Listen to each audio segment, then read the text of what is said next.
Hi, everybody. I hope, can you hear me? Yeah? Cool. Okay.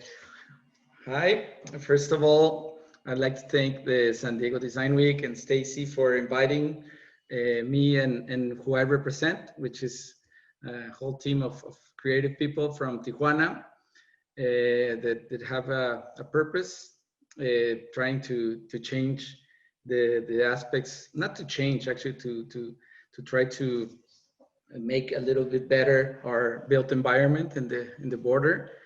Being locals, being born and raised in Playas de Tijuana, pretty close from the Friendship Park. Let me see if, can you see the full screen now? Yeah, sure. Yeah, okay. So I'm gonna start by talking a little bit about our design studio and why is it that we like to work here in Tijuana. Why is it so interesting for us being in the border and staying in the border? We are a small team of architects, and let me hold on. I'm getting a little bit nervous. Okay, so I'll just start putting. I'll talk a little bit about about our city, Tijuana, which was founded in 1889. Our design studio that was founded in 2004. Even though I've worked from earlier years from that in San Diego with other architects in the San Diego area. Then I'll talk a little bit about the school that we founded in 2014 that has a purpose also, and today, and we'll see in 2024. I hope I can have something different for you too. It's been like cycles, 10-year cycles. So I think these next 4 years are going to be migrated into something different. I don't know exactly what it's been turning out to, but I think I have the path where I want to go. This is in front of this is an artist, Richard Liu, that did this installation in where it used to be when there was no border in front of the Tijuana airport. And it's just an image that I like to share because I like to compare to with the situation that we have right now with the border, with the years passing by, and being an architect in this area. In 1997, Marco Ramirez R. Did this project in the border, exactly on the separation between the borderline, the two countries. So the Troy Caballo de Troya.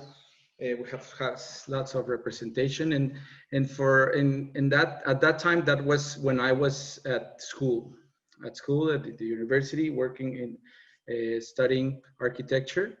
So for me, it was very impacting to see these elements and these artists doing this type of expression in the border. Even though I've been a local, but as a kid, you don't really realize where you're standing until you start thinking about it. For you, everything looks normal. Everything looks the way it should be because that's how you started living, and then it's just like that. But now and now with this timing and this last year, it's been extremely different. In the past months, more different. So I think for us living in the border, and for you guys too, also in San Diego, but in a different perspective. For us right now, it's a little bit different because us as Mexicans, we cannot cross that border. And for me, the situation was that all my life I was able to cross. So there's lots of interesting things that we can talk about. Then in 2008, at that time I was already working actually in San Diego with other architects there, crossing the border every day, and there is always art. This was for the festival, the Inside, the Cannonball Man, Luis Munoz crossing the border, and the Migras waiting at the other side. So cannot see anybody. Let me see if I feel weird talking alone. Okay, so then Ana Teresa Fernandez tried to erase the border with a painting in 2012. So if you look from the 80s to the 2000s, 2010, 2012, still always trying to erase it, try to, because at the end it becomes an area that it's all connected, so that it doesn't make that much sense for us, but I guess for some people do. So this is it. This is like a kind of like a doorway to, instead of a wall. And I'll talk about architecture. I decided to call it With or Without Borders because at the end we are selling a service that we can be designing in any part of the world, and creating this buildings in every part of the world. So at the beginning of my career, I started working in our studio. We had a Fourth Avenue in downtown San Diego, and and then we decided to go back. Even though I studied in Tijuana, for me it always seems very interesting to be working in the U.S. But at the same time, I thought that I was betraying my country. So I decided to go back. But when I decided to go back to came to Tijuana and do my job here as an architect, I didn't came here to work only in Tijuana. I wanted to be based in Tijuana, but do projects in different parts of the world. So, but at the same time, I wanted I wanted to see a change in the city, because it's a city that since it's so close to the U.S., it's so easy for a Mexican architect to earn 3 or 4 times what they can earn in San Diego, and even living in Tijuana and paying Tijuana rent. So it's a lot of the talent just flies. So that was one of the reasons that I started my studio. Is the studio that we worked on, it always, when they ask me how many people are, it's very complicated because it always fluctuates. I mix the studio with the architecture school. Sometimes we are 10, 15, 20, depending. And also, since we have a construction company, and I see the craft of the workers as part of the design, because we try to design with what we can build. So at the end, the craft or the workers, they make decisions also for us to be able to make this easier to be built, to being built. So I sometimes we are 100. It depends on the time of the projects where we are. I'll show in this presentation, I know we have about an hour. Right now we have 45 minutes. So I'll show little images so that you can get an idea of what we do and where we do it and how we do it. But I'm not going to get into the detail of the projects. This one is in Baja. This was in 2006 in Todos Santos. It's an amazing place close to Cabo San Lucas, between Cabo San Lucas and La Paz. And this, it's for a client from LA, actually, a French guy from LA that wanted to do a house for rentals and the other one for sale. So this type of projects we get a lot. I don't know how come we get into this type of projects, that people that wants to have a remote home, they call us, because this was the first one. And we always try to work with the local materials. In that case, the materials that we decide to use for the construction was the materials that you could buy only in that town. It's a very small town. So we didn't believe that at the beginning. We wanted to do prefabrication, but then we thought it was more sensitive and sensible or sensitive to get local workers jobs, instead of bringing materials from other places and not giving the jobs to the locals, because we thought that it was a need for the people of the town. So we decided the concept of the design started with using whatever we have on those two hardware stores. And with that, we work on everything. So it was very simple: CMU block, concrete, Talavera tiles, metal, an iron worker that worked in the town, and these are from palitos. I don't know how we call it. And then another thing we do on residential and commercial area, all kinds of projects, we try to experiment with the materials. In this case, we are doing, for example, buying 4x8 sheets of regular metal and cutting it, bending it, and doing this type of textures. And at the end, these are materials that are very durable, that are zero maintenance, they are very inexpensive, very original, and at the end, it becomes a good asset or something very good for the price, because it turns out in a good cost and efficiency. So that's one of the things that we like. Since we do our own construction, we like to reuse. For example, this door was in this house that is a house in Mexico City, that it's a 1930s house, and it has this tiles from that era, and we demo it from one area and reuse it in other areas, and then the doors also.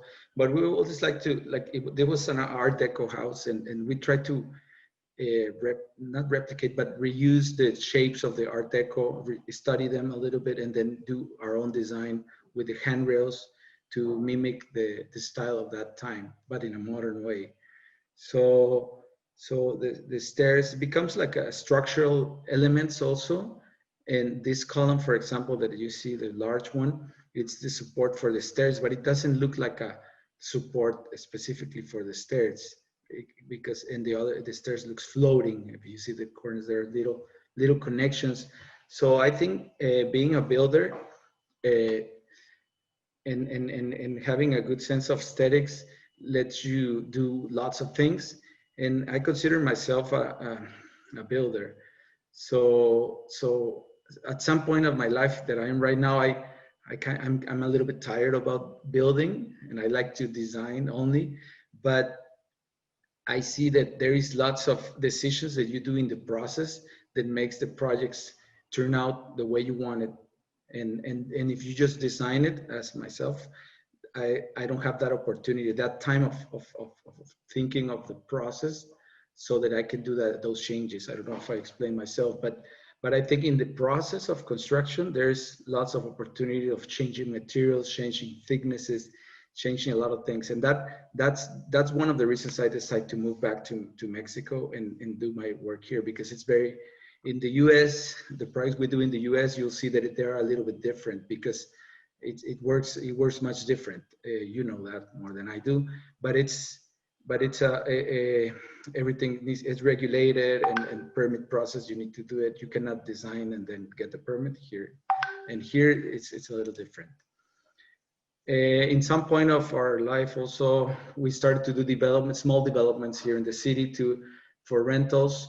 And this is one of it. If you see the structure, the main walls are concrete, but the rest, it's at least a CMU block structures that are least expensive, but the main volumes that you see in black, they're fiber cement. So it becomes like a play of numbers to be able to be in cost, but at the end, not trying to do our best in the design. So it's something that we like to play around in the construction to be able to make affordable buildings.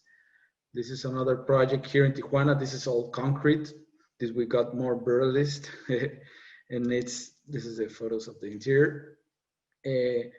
We like always, maybe you see a line in all the projects that I'm gonna show you, you'll see a line of design, but we always try to experiment. Like we're using concrete, let's use with board forms. Then the one we're building now, it's all plywood, but very, very smooth. So we try not to replicate, we try to reinvent ourselves, but you'll see a line of design in everything that it represents our studio. And this is the basement. Hold on, let me go back. This is the basement that it has a window to the pool.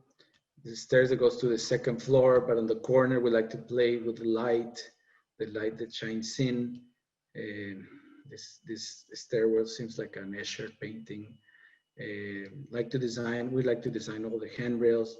So lots of the work that we do on, for example, on handrails are on site.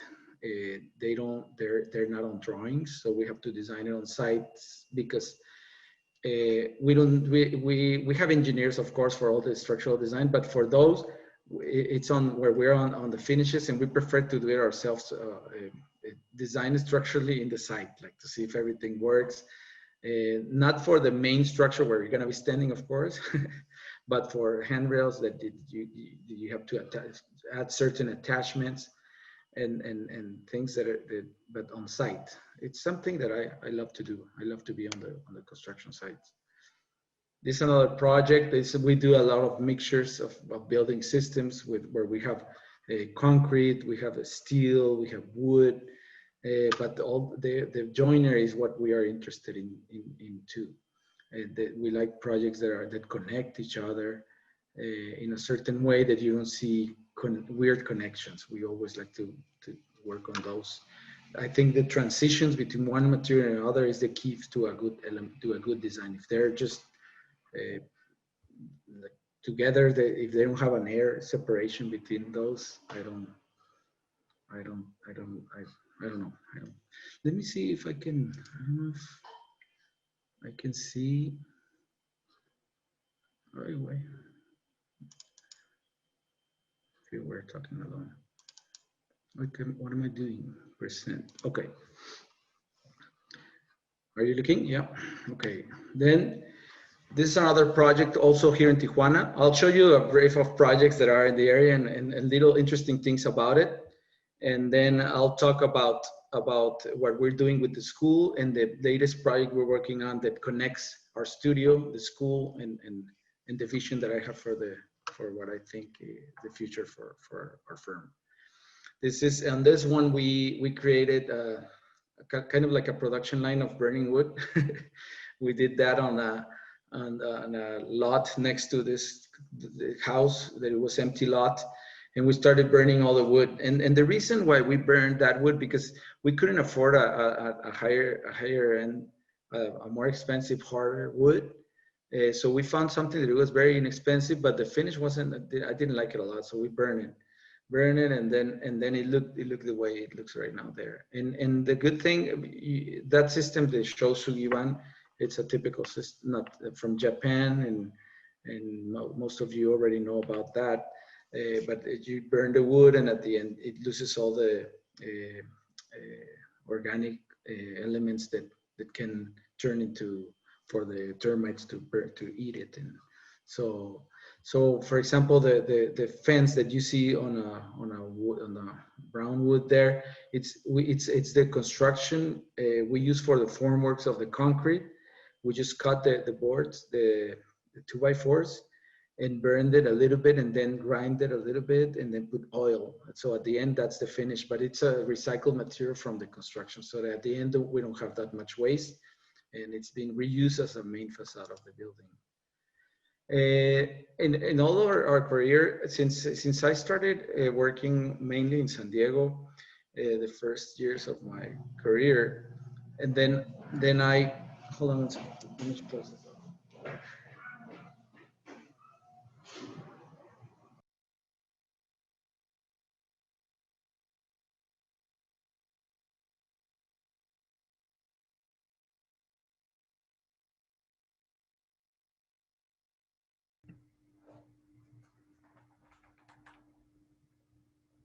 Or my mute. Okay, this is a project we did in LA for a client that was a client that we designed a bar in San Diego a long time ago, like in maybe 2002. And he called us a very friendly call because he's a friend, and he called, oh, I'm doing this, but I never realized that it was such an important job for us. And we designed it like pretty easily together with the client. Like it was effortless. I can see that it was effortless. It was, everything flew very, very easily, the construction, everything.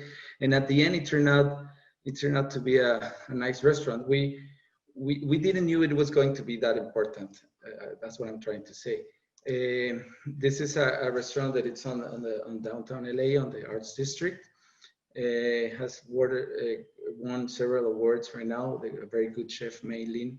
And during the process, they even told me how important was the chef. It was something that it was, and I was happy at the end that it turned out to a very nice restaurant because it was not pretentious. We were not trying to pretend to do something very good for this chef, so we never even knew who the chef was. It was more for my friend. He went to do a bar he had a chef already. So we had one meeting with the chef one day, and she didn't talk that much. And it was very, very interesting process, but at the end we were very happy with it. And this is another project we're working on Tijuana. It's been already 2 years. 2 years. It's a residential project, but it's the largest house we have designed in our professional life. It's a lot of 1,900 square meters. So it's like 200,000 square feet. Yeah, 200,000 square feet. It's a big lot, but it's a very simple house in a way, because it's only a 2-bedroom. But it faces the whole view, the skyline of the city of Tijuana, and it's lots of concrete. We have poured almost more than 1,000 cubic yards of concrete, and it's been kind of like a master's in construction in regards to concrete and the amount of detail that this house has. Even though it's a house that looks simple, I think it's been one of the hardest projects we have designed it. And at the end, it looks very simple because it's 1-story house, but it's very complicated to build it. So for me, it's been a challenge. I've been there every day the last 2 years. That's why I haven't been that much connected to other projects. I've been working on this one and others that I'll be showing you. But in the construction process, I've been there every day. So it's something that I love, to be on the site. This is a photo we took yesterday in the night. We don't have photos that much. I'll be sharing you once in our Instagram, in our website pretty soon. We'll be, I think, in about a couple of months, we should be finishing it out.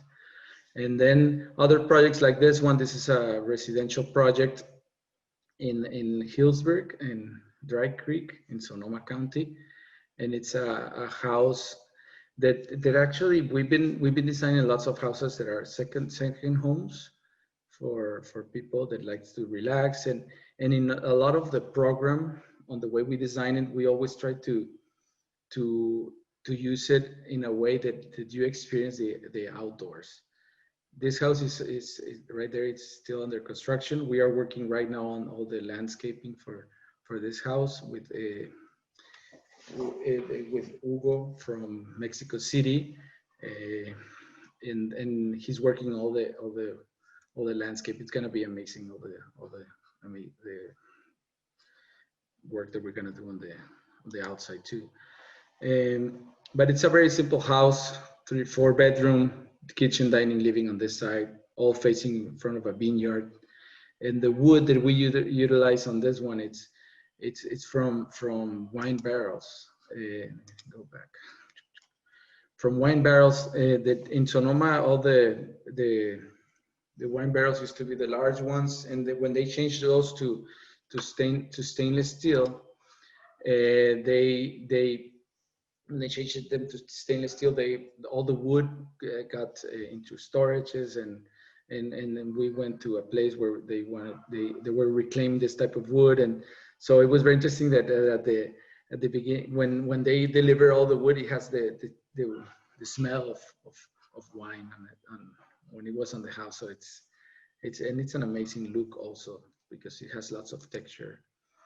And these other projects are small projects that we have done in San Diego. I wish I had put a photo. This is one of the small house, the pitch roof that you see there. It is one of the oldest houses in San Diego. It's in Pacific Beach, And I have a photo of that one with only about 3 houses in the whole area. You can see the bay, only like 3 houses. This is one of it. And when they asked me to design, they wanted to do a second story, and it's not a historic house because it doesn't have the characteristics on the timing for it to be a historic house. But I decided to keep the existing structure and try to do a way of living that you live towards this tree that I thought it was amazing.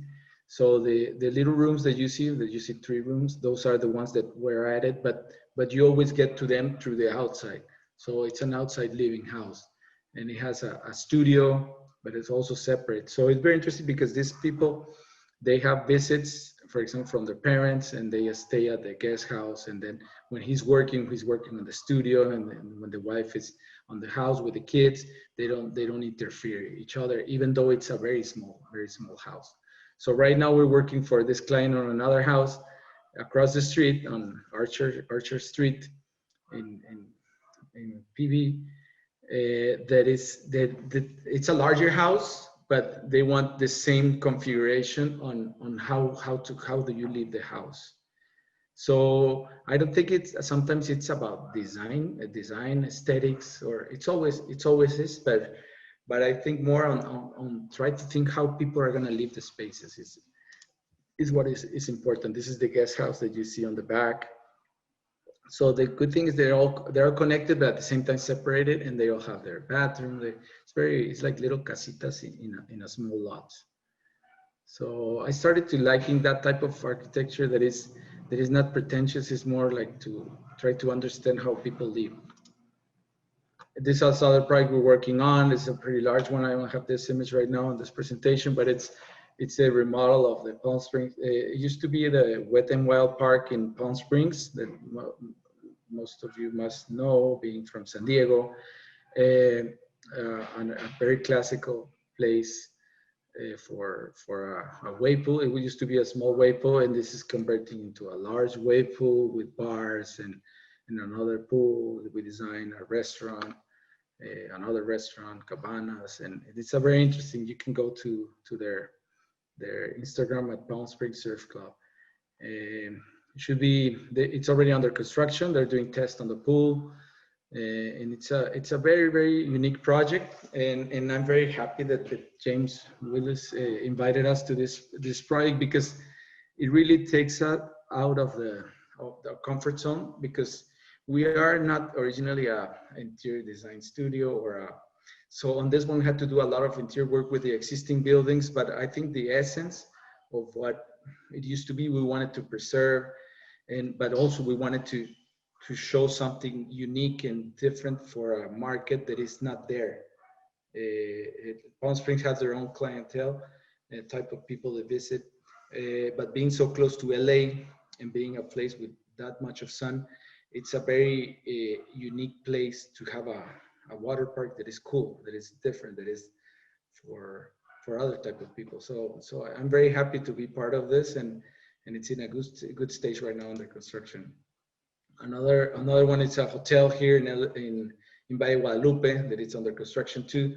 That it's like a very brutalist, but in certain way it has like little arches, so it's like an eclectic type of architecture that takes you to a different perspective of when you go there, you don't know exactly where you are. You try to understand why is this type of architecture in Valle Guadalupe, for example. And also another thing that is important for this project is that we previously have designed the other one that I'll show you, that you must already seen, the Encuentro Guadalupe project, or Endemico it used to be called. But we wanted to do something really different, that it was more, because this site, it was flat. It was a flat site.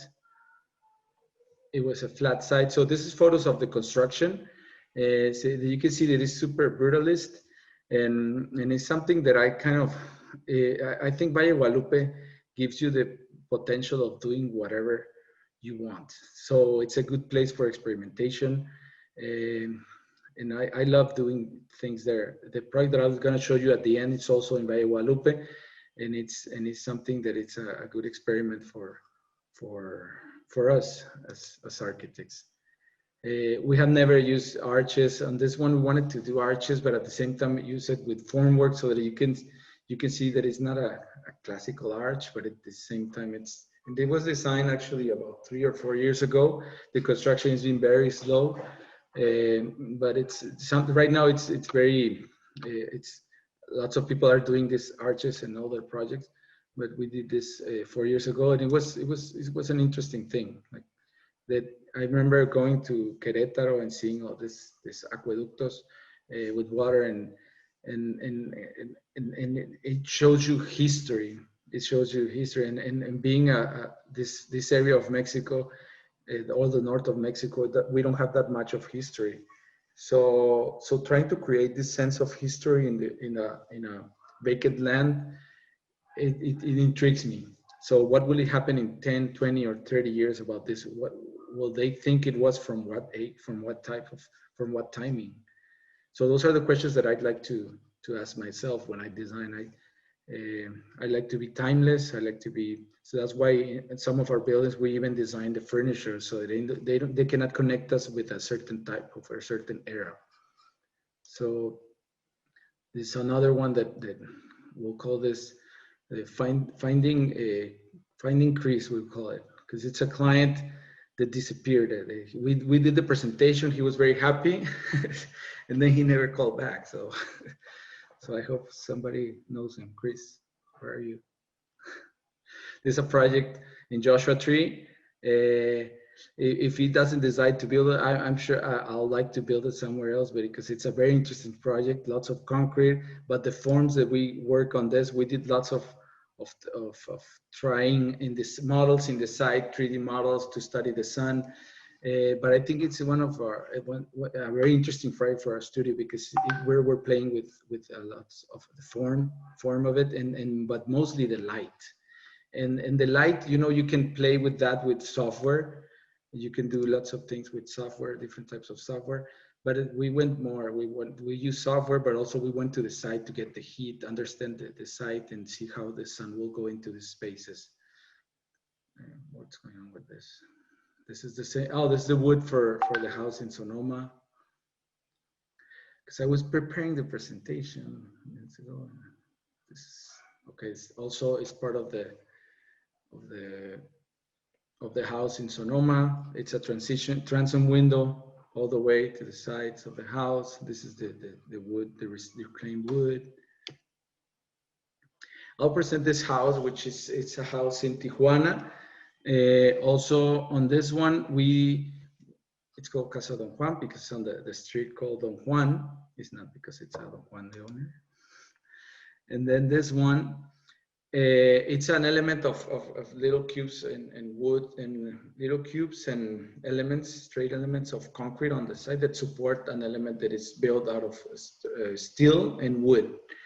So very simple. It doesn't have that much windows to the front. It's a shower window in one of the bedrooms, but mainly it opens to the patio.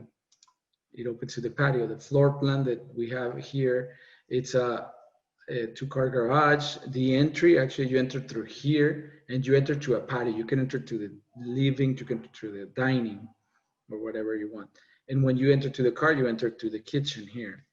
But we have always liked to discuss the entry to the houses. Sometimes people do this major entry for the guest, but then for the cars, they do something different. So this in this house was the question, which was the main entry? No? For me, I enter every day. For me, this is important. So I wanted a large door. But also, when you get visits, I want them to feel that the entry is here, like they already enter, even though it's outside, but they feel that they're inside.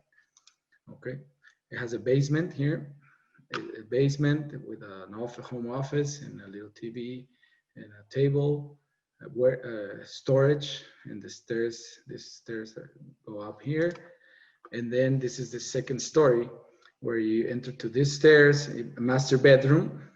This is the bed area and the closet and water closet and shower. And then 2 bedrooms on the front and a TV room in here and a laundry room. So this is the space. We played with concrete, then steel, and then the rest is steel construction. So it's a mixture. We consider the concrete walls as part of the foundation, and then a house that is built out of steel. Okay. So on this, we designed a table with this furniture. Some of the furniture we like designing. The ironwork, we like to play with the handrails to make it more like a statement into playing with designing all these handrails.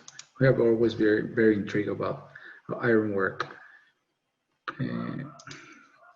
This is a space. It's a double height with mezzanine and all steel. And these are more photos.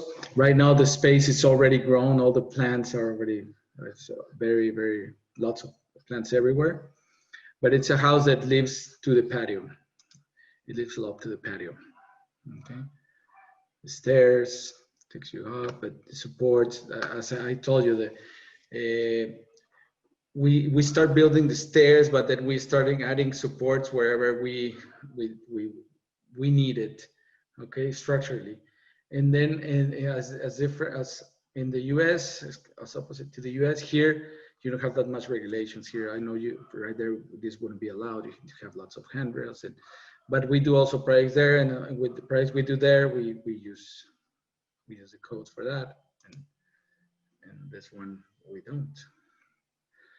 Okay, so this is a separation. This is a property line actually on the back of this wall. So the neighbor is here, so to block the view from the neighbor, we created this wall, but at the same time gives you privacy. You're not looking at the neighbor, but you're looking at your, like here also on this has a little terrace. Okay, this is the one I told you. It's already lots of plants there. Okay, this is from the master bedroom. And then I'll show you this. I know you might seen already this project, because this is the project that actually I think it puts us on the map as a design studio.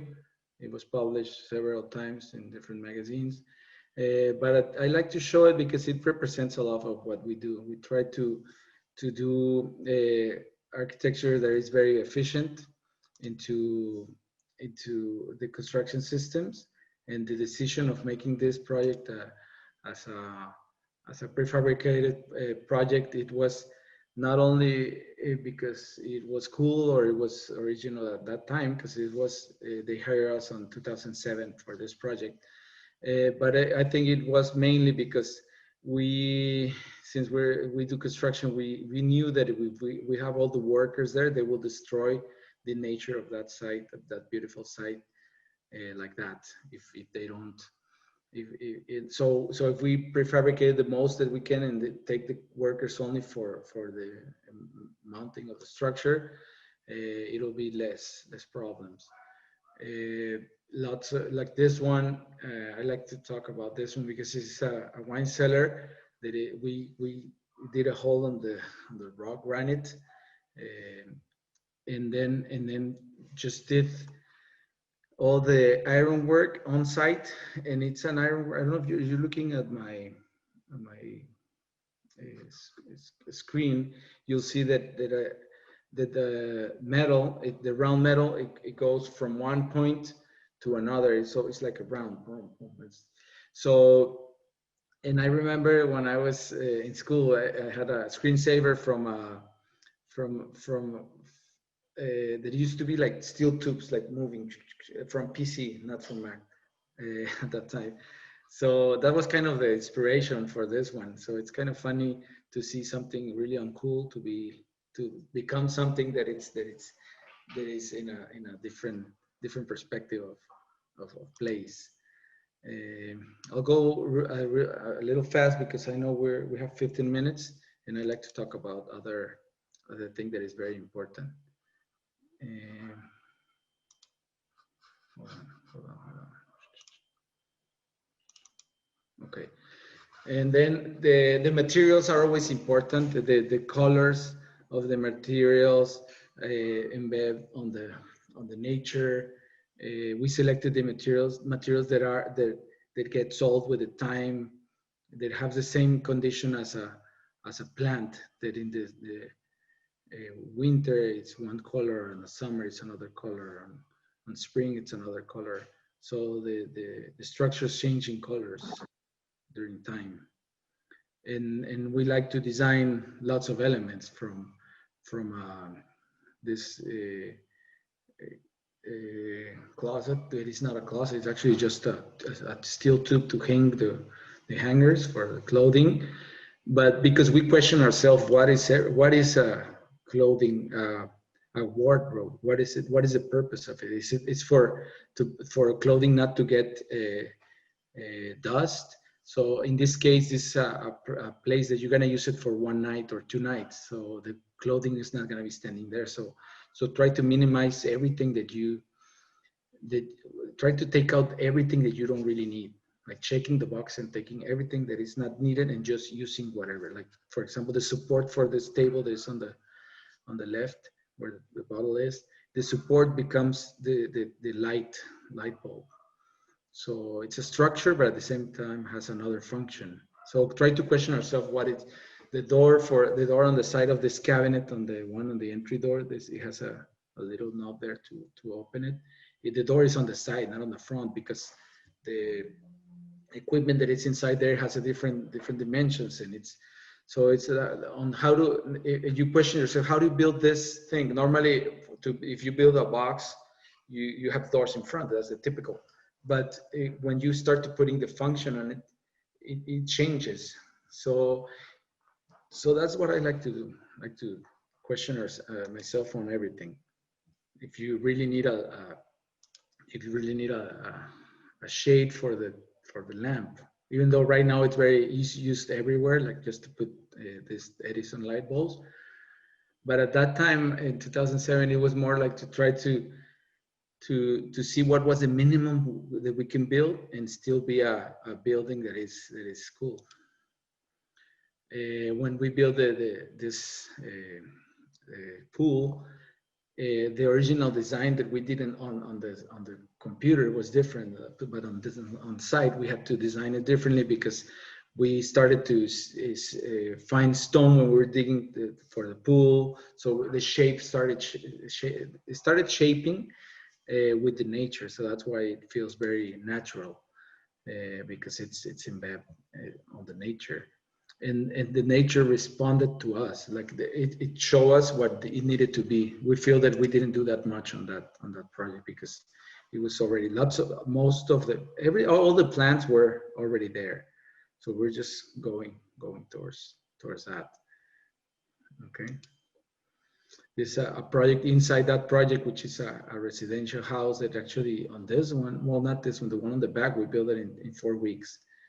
Because we had some visits that were very important visits. They wanted another room, so we had to design it and build it in 4 weeks. It was very, very interesting. It sounds like incredible now, but we're working 2 shifts and designing on an iPad and then starting construction at the same time. Those are the things that I love about being in Mexico compared to when I was doing jobs there in the US. So this all is still prefabricated project. That idea. Okay, trying to follow up the chat and talking. I don't think it's a good idea for me because I cannot think in English. I speak in English and be thinking something else. I'm not multitasking on that. Sorry. So on this one, we have this is the one we built in 4 weeks. We started by the rock, and from there we started shaping the whole building to be able to fit it inside there. The rock started as a partition between the shower and we wanted like a partition between we thought it was sexy to have a bed and then this partition, and then you could see a little bit to the shower. So we decided that the rock was going to be the partition, and from there, we started to designing everything. Okay, so this is one of the views. We wanted the house to disappear So glass will be the best material. We wanted the house to have a structure, so steel was the best material. So the design decisions is not aesthetics, it's more structure, purpose, and then we go to, like for example, we need shade here. It's very thin. You see on the top of the roof is very thin. It's just like 2 inches because we just need shade. But on this area where it has the habitable space, we need insulation. So right there is like 12 inches because it has insulation. But how do you disappear? We paint everything black so it disappears. So at the end it looks very thin, but it solves the problem of insulation also, thermal insulation. So doing all this as architect, as a person, as a Tijuanense, a guy living in the border for several years, or 47 already, 46. And I thought that what am I gonna do about it? I'm doing my own buildings for private clients. So I want the city to grow. I want the city to be a better city. So I got this idea of how what if we start this school of architecture where we can learn by ideas, and with this school and doing everything by hand, because I think the way of learning, the way you learn is when you really do something. They can teach you lots of things, but when you do it yourself, it's a lot of learning. So I'll just this is part of the students that we have here, and it's a group of 14 students believed on us on 5 years ago, and we founded La Escuela Libre de Arquitectura on a building that it was abandoned in La Zona Centro, in downtown Tijuana, in the red light district, actually 1 block away from the red light district. So one of the main things is that they need to, at least one time, they have to do the job that a worker does. And they have, but every week they have to go and see it. Actually, today I just had our first from COVID. We haven't done any of the visits, site visits, and today we decided to go in small groups and did a construction visit. So the school is not the building. The school is the city. So friends of ours that have shops of carpentry or iron workers, they collaborate with us and take our students to their shops, and their students learn from them directly. So they have a laser cutter so that they can do their own models in the building. The building is a 2-story building, but it's sufficient for the amount of students we have, because we also have classes outside, and a program that also have a 30 weeks from the program. They have to be working with an architect in the city and outside the city, nationally and internationally. We have sent students, Fernando and Sara here. Sara have been to Colombia, Argentina, and Mexico City. Fernando, Mexico City, New York, and Paris, and then lots of different. And then also we appreciate lots of the work of the workers, what they do for us as architects, because we can design, but if without them we cannot, the price wouldn't be built. So we always tell them we appreciate their work. We believe that architecture is a craft. To be a good architect, you have to build, and you have to build a lot of buildings to be able to learn, as if you were a carpenter, and to do a good piece of furniture, you have to practice a lot. So I think in architecture is the same thing. We have to do that. We do lots of site visits. This is all the school with the Valle Guadalupe. This is on the school. Fernando doing some models. Lots of the details. Sometimes you learn about doing details. They let you know how the detail it is, but if you see it on the site and then you draw it out on the site, it's different. You learn it in a different way.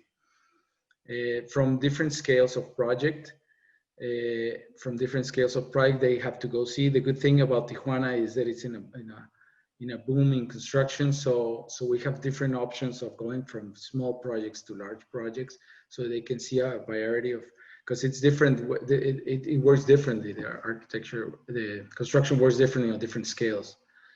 So lots of it, it's by that, doing on the site, and the way we do it is that we have the architecture studio, the construction company, and the school. So we always try to put everything together so that the timings match, so that they can see a student that goes for school for 3 years, at least they see 2 constructions from zero to the end. And for me, as an architect that have studied in another type of school, that I only went to a site visit for 1 time in the whole program, it makes more sense for me, because I think it's the way of learning, because you cannot start learning when you finish school. You have to start learning from the first day.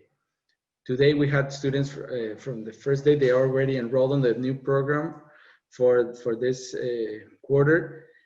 They're online, but today we made small groups and we took them to the construction. I think it's important, even though with this condition we have, it's very important for them to have that experience. This is photos of the students, like using the level, using machines for cutting, for sanding, for bending rebars. We also, before COVID, we used to do events on the roof terrace of the school for lectures. And right now with the COVID, what we did, this is another thing, but now with COVID, we did a marathon, like 21 lectures, 21 weeks. And the lectures were amazing. You can go to our website, to our YouTube from the school, or our web page for I'll let you know the web page from the schools, ela.edu.mx, ela.edu.mx. And we have all the lectures, 21 lectures from very good architects, world-known architects, and talking very informal talks. And we open them to the public, not only for our students, we open them publicly. And we are doing that. The website is right there. Thank you. And everything is free, and it's open. Okay. This is an event. One of our students is a great composer for music, electronic, and Grenda is his name. He's playing there at the rooftop of our school. We like to encourage the people that are creative to continue doing what they love, because I think to be a good architect, you have to have hobbies, you have to have a passion about other things. You cannot be just loving architecture. I think to be a good architect, you need to learn about life, you need to learn about other things that are not architecture. This is more photos of the construction. And then this is another project. We're almost run out of time, but I'll go real quick. This is a bar that is to be on the Avenida Revolución. And our students found this place like this. And with a project from the school, it took them through 3 months, and they had to with whatever they found on the site, create an event and create all the installations to be able to use this space as a habitable space for a 2-day event. And they didn't have electricity, they didn't have machinery, they didn't have water, and they had to work like that with all the wood they found on the site. They cut it without machines, and they started creating this with Seth Sullivan, an artist, a local artist that teach that class. they had to start building all these structures with whatever scrap materials they had there. So it was part of the class, but at the same time, you have to build something with it. Have to get a sponsorship from painting companies like Comex, and they give them paint and they use it in a different way to make the space creative. They, at the same time, there were events on the school for different types of classes, from building guitar pedals to ceramics, to different types of things. Because the school is not only class, it's architecture, but it also has classes of different things. And even in the program, we have electronic music and architecture, the connection between music and architecture. That Ramona Mezcua, it's part of our students. Ramona Mezcua is a well-known artist from Bostich, is his name, as an artist, and he's part of the Norte Collective from Tijuana. You must have heard of that. This is our photos from the day. All the scrap materials that are here, they cover it at the end with wood, so that it feels like they have their own concept of building all this. But at the end, they invited people, lecturers from Colombia, from Cambridge, from different parts of Mexico or other parts, and did a talk. Sebastián Mariscal, which is an architect from Mexico City, but he had his office in San Diego. He's a good friend, and he came also. Libre is the name of the school, free. So Kenji, this is a very interesting guy from Monterrey, Nuevo León. He's doing developments in a very interesting way. The way they do it is they do like 200 houses, but it's not in a. They don't sell it. They sell shares of that project. Let's say you're not buying a house, you're buying a share of this community of 200 houses. So it's very interesting thing, and they're being super successful, and it's very different the way they're doing it. This is the space after they converted into a place for lectures. And this is the last project I'm going to show you. This is called Villas de Gracia. It's in Valle Guadalupe, and it's 2 houses. But the interesting thing about this is it becomes like a thesis for one of our students that have been worked with us also and have studied architecture at our school. It's in the same property as Encuentro Guadalupe on the back, and this is the site. There is Sarah, myself, and I think it was my son. But the idea of this is to build for one of our students to be participant on the design and also be building it. I only go once a week.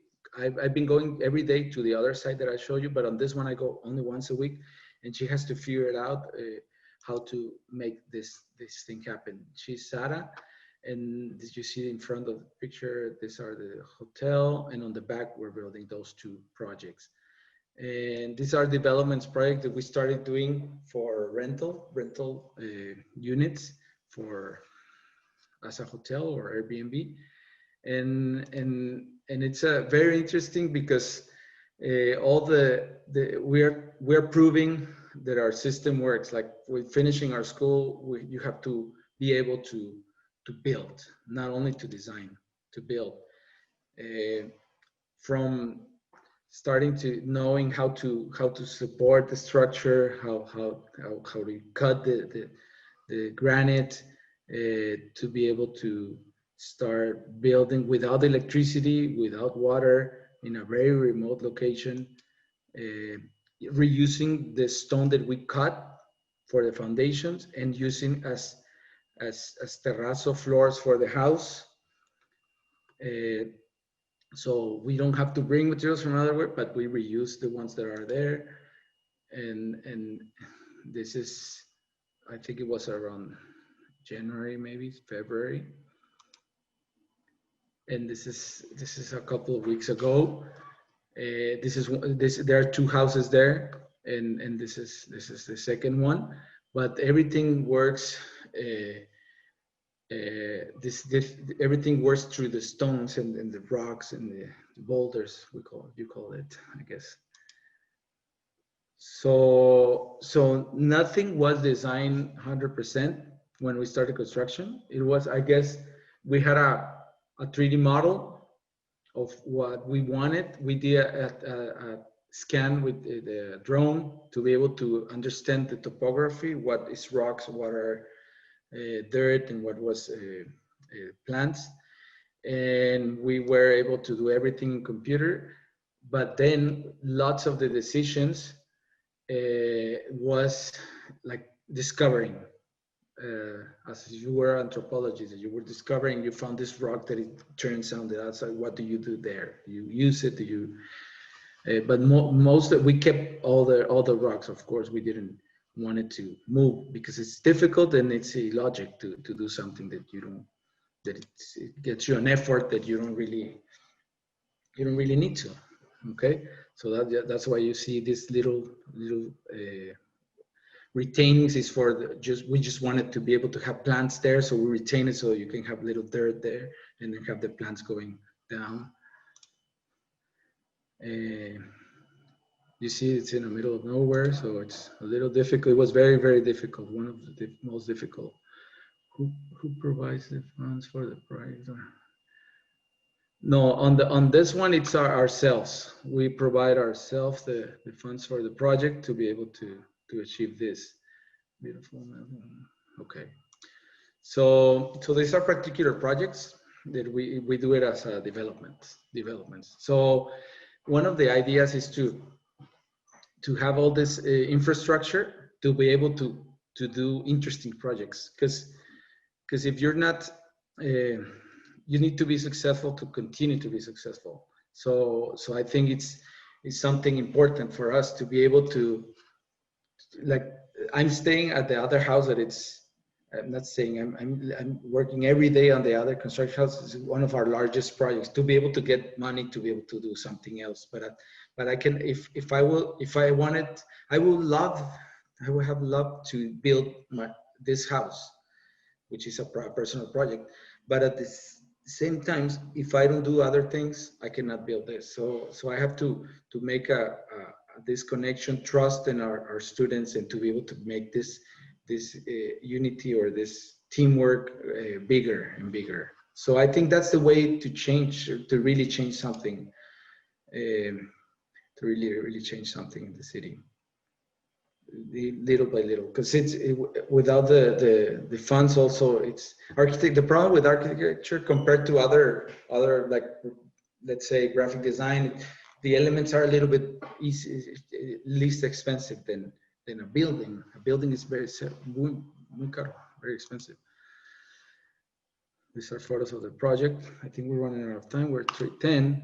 I think we can. I don't know about the questions and answers, but these are photos of the project. I think this project represents what we're doing, the why we are doing what we did, and it's like a proof that a system of learning by doing and learning by seeing, it's very important. I think it's the way to learn. It's the way to learn. So I don't know. I think this is where it is right now. I hope soon we'll have some photos of the finished product. We reused all the formwork that we used to support when we built the roof, and it converted into the floors, the walkways from one point to another. We cut the wood and then we put it as if it was adocreto. Okay, so this is the way it's turning out. Should be ready by next year, by December, almost by December. And I just want to thank you for taking the time to listen to our presentation. I like to thank in the name of everybody that believed in the project that we are doing, because some people call me and, oh, do a talk about this, but at the end there's all these people that believed in us, and it's not an easy task. There is lots from teachers that help us educate our students, from the student that didn't went to another school that it's already been there for several years, and that they decided to go to our school and to try something different. And I think that's what is Tijuana all about. Tijuana, it's about risk. The people that comes to Tijuana comes with the idea of exploring, with the idea of, some come with the idea of crossing the border. They stay here and they decided to stay here. And that's why the population from Tijuana is from from everywhere. And my dad is from Mexico City. My mother is from Sonora. So I was born here. So it's something very interesting that I love. I love being a Tijuanense, and I love being part of this metropolis that it's both San Diego and Tijuana, because it's the last 4 months or 3 months that I haven't been able to cross is, I think we're gonna be, if we stay like that for a longer time, I think we're missing a lot, because for me, I think for both parts, I think we need each other. Even though it sounds like Mexico can say, nah, we don't need that, and US can say, no, we don't need them either. But at the same time, living here all my life, we're missing a lot if we're not together, really. So thank you very much. Thank you very much.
For I don't know what's the process for questions and answers. I don't think if we have time, but if somebody has a question, I'll be happy to answer it.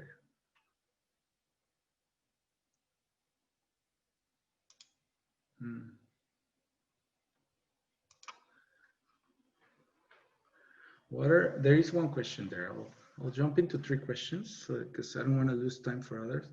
What are the challenges of being born in Tijuana, also studying there, and wanting to practice architecture in San Diego and the US, besides regulations and, of course, speaking English? Well, besides the challenges, well, I guess financially first. Financially would be one of the reasons why people don't go to study in the US if they cannot afford it. An example for myself, when I studied architecture in Tijuana, in Iberoamericana, and it was a summer that I wanted to go study summer class at Cellar. And I remember they sent me the quotes. I remember at that time I used to earn my money by doing being a DJ on parties. So, but they wanted for us to pay. Well, I think at that time I remember pretty well. It was $3,000 for the summer. Maybe for now it's not that much, but it was, for me it was kind of frustration not being able to study there. But at the same time, I'm happy that you have sometimes life is like that. You have to decide what you do, and those decisions what makes you what you are. I so the question for you is, what will be the challenges? I think financially, mainly language. Of course, you can learn it, but if you cannot pay for a private school in the U.S., it's much more different. Question from Katrina. Tijuana has such an interesting vibe. I love crossing the border at least a couple of times per year. Mexico, this will be the best. Okay, that's not a question. Good. Okay, well, thank you very much. What's the project? What's dream project you hope to complete in the next day? Okay, I think the thing is that the dream project I was talking about, I think it's the way I wanted to see the city different. I know Tijuana, it's very eclectic, and it's in the chaotic aspect of it. It's what makes Tijuana what it is. But I think there's lots of opportunity and lots of challenges with the government. And I think the dream thing that I would like to have is that the funds from the government get applied.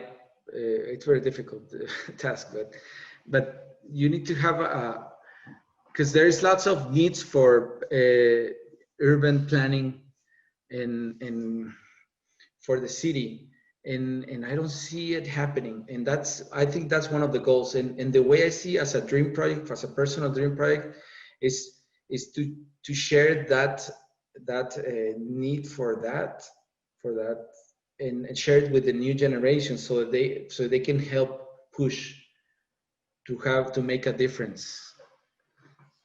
So I think that's a dream project. Like when I said that, is like, one example is this student Sara that decided to believe in what we do, and now she's very young. She already built this in a very remote location, and I'm sure she's gonna do something interesting, and she's tough, and she's gonna be doing something interesting for the city. And the way we're teaching them is they need to love their city, and they will. I want them to stay here. I don't want them to learn and then go to work to somewhere else. I want them to work in our city. Okay.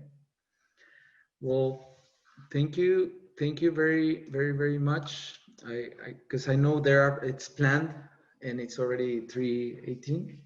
So I'll just like to thank everybody for being here with me talking. And it's a little weird that I don't see talking everybody else, but I hope everybody enjoyed. Okay.